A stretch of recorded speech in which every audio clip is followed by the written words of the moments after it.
জয় হিন্দ বন্ধুরা, আজকের ভিডিওটা খুবই গুরুত্বপূর্ণ হতে চলেছে। যারা কিনা রাজ্য স্তরের যে এক্সামগুলো যারা দিয়ে থাকে, যেসব অ্যাসপিরেন্ট, তাদের জন্য ভিডিওটা খুব গুরুত্বপূর্ণ। কারণ এই ভিডিওটা আজকে তোমরা থাম্বনেল দেখে বুঝতে পেরেছো যে দুর্নীতির বিপক্ষে আমরা, মানে যেভাবে রাজ্যে এক্সামগুলোতে দুর্নীতি হচ্ছে রিক্রুটমেন্টে, সেই দুর্নীতিটা কেন হচ্ছে, আমরা সচেতন হচ্ছি না সেই বিষয়ে ভিডিওটা। তো যাই হোক, বলি বিষয়টা যে তোমরা দেখতে পাচ্ছ ইতিমধ্যে আমাদের এখানে আমাদের রাজ্যে ডাব্লিউপি, কেপি, পিএসসি এই যে 3টে এক্সাম হলো। তো 3টে এক্সামে প্রত্যেকটা এক্সামে দুর্নীতি হয়েছে। কীরকম দুর্নীতি? প্রথমত পিএসসি কোশ্চেন ফার্স্ট 2022 সালের এক্সাম, মানে রিক্রুটমেন্ট শুরু হয়েছে, ফর্ম ফিল আপ হয়েছে, 2024 সালে গিয়ে পরীক্ষা হয়েছে, তারপরে গিয়ে সেখানে কোশ্চেন ফার্স্ট।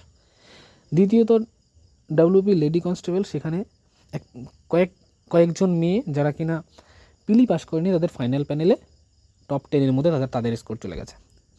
তো এইগুলো দেখার দায়িত্ব কাদের? বোর্ড যদি এইগুলোকে ফলো না রাখে তাহলে কারা করবে?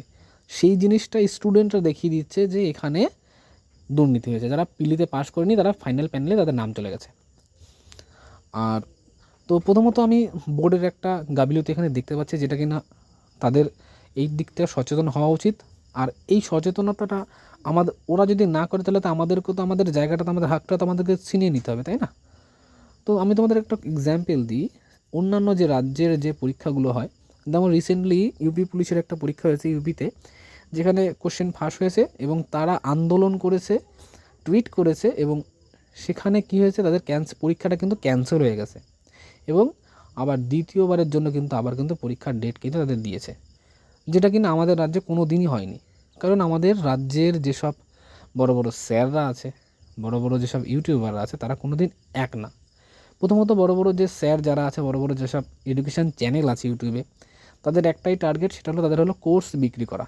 যে তোমরা অ্যাডভার্টাইজমেন্টের মাধ্যমে তাদের বিক্রি করতে হবে, কিন্তু কখনোই তারা স্টুডেন্টদের পাশে দাঁড়ায়নি। তবে একটা স্যারের কথা আমি বলবো, যে কিনা চিরঞ্জিত স্যার, সে সত্যি কথা, সে খুব হেল্পফুল এবং সে স্টুডেন্টদের পাশে দাঁড়িয়েছে অনেকবার, কিন্তু দাঁড়িয়েছে, তিনি কিন্তু অনেক হেল্পফুল লোক। যাই হোক, বাকি যেসব ইউটিউব চ্যানেল আছে, যেরকম মা অনলাইন পয়েন্ট আছে, দ্য ওয়ে সলিউশন আছে, যারা বিশাল বড় বড় ইউটিউব চ্যানেল, 1 মিলিয়ন হতে গেল মা অনলাইন পয়েন্টের যে সাবস্ক্রাইব, প্রায় ওনার এত বড় ফ্যামিলি। রিজুদা, যে কিনা মা অনলাইন পয়েন্ট, তার প্রায় 200 কাছাকাছি সাবস্ক্রাইব, মানে ফ্যামিলি। সেও কখনো কোনো একটা ভিডিও করে আমাদেরকে বলেনি, বা আমাদের সঙ্গে কিন্তু সেভাবে কিন্তু কোনোদিন বলেনি কিন্তু। তো যাই হোক, আমি বলবো কি, এরা যদি একটু সচেতন হয় আমাদের সঙ্গে, তাহলে আমরা হয়তো এই দুর্নীতিটা হয়তো আমাদের হতো না। তো এইভাবে যেগুলো চলছে, এগুলো যদি এইভাবে চলে, তাহলে ভবিষ্যতে আমাদের যেসব ক্যান্ডিডেট যারা আছে, তাদের ভবিষ্যৎটা কী হবে? অ্যাকচুয়ালি আমাদের এক হতে হবে, এমন একটা গ্রুপ বানানো হোক যেখানে সমস্ত ক্যান্ডিডেটরা এক জায়গা হয়ে একটা ফয়সলা করে আমরা একটা ডিসিশান নিতে পারবো। তো সবার কাছে একটাই অনুরোধ, তোমরা একটা জায়গায় এক হও। আর যেসব দাদারা স্যাররা আছে, তাদেরকে একটাই অনুরোধ, তোমরা একটু দেখো, নাহলে আমাদের ভবিষ্যৎটা অন্ধকার। তো যাই হোক, আর কিছু বলবো না। বাকিটা যারা আছে ক্যান্ডিডেট, তাদের উপর নির্ভর করছে তারা কি করবে। তো এইটুকুই বলার ছিল আজকের ভিডিওর মাধ্যমে। তো দেখা হচ্ছে নেক্সট ভিডিওতে।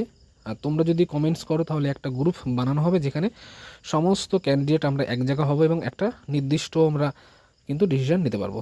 তো সবাই ভালো থাকবে, সুস্থ থাকবে। জয় হিন্দ, জয় ভারত।